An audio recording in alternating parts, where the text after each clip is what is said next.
Unser Herrgott, unsere Üleküke. Mit Gott und Jote Sache, dat Üleküke, dat bin ich.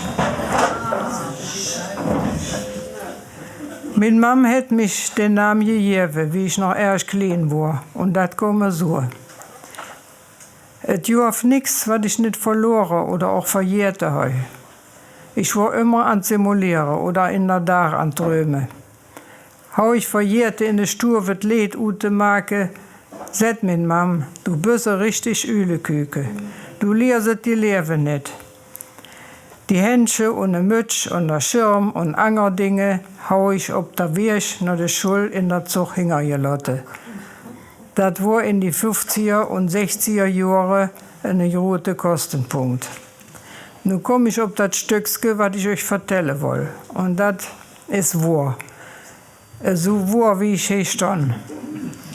Et Morgens ginget wat haste, wat kannste, oder das Bett, ob die Knie, morgens je Bett berne.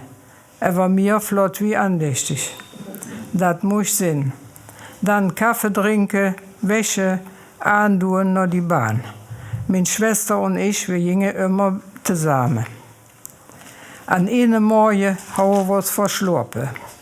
Das Morgensgebet muss ausfallen, weil kein Zeit mehr dafür war. Da sagt meine Mam, Bett ist unterwegs. Und ich muss sagen, omdat wir brav Kinder waren, Dinge war das auch. Ich war gerade an het eng, wann het Gebet angekommen, wie wir an die Bahn kamen. Trok die Fahrkarte rot, präsentierte der Kerl, der immer in das Haus gesetzt, mit der freundlich, gelobt sei Jesus Christus. Ich kiek, war untertusches nicht in das Haus rein. Liegertit fing meine Schwester dreckig an der Lache. Ich wusste nicht, was das anging und kiegensjot. Da sagt die für mich, was hast du gerade gesagt? Da kommt über mich wie die Posaunen von Jericho. Du hast noch Glück ob der Hob, sagt meine Schwester. Was meinst du, was der Kerl gelacht hat, wenn der dich gehört hat?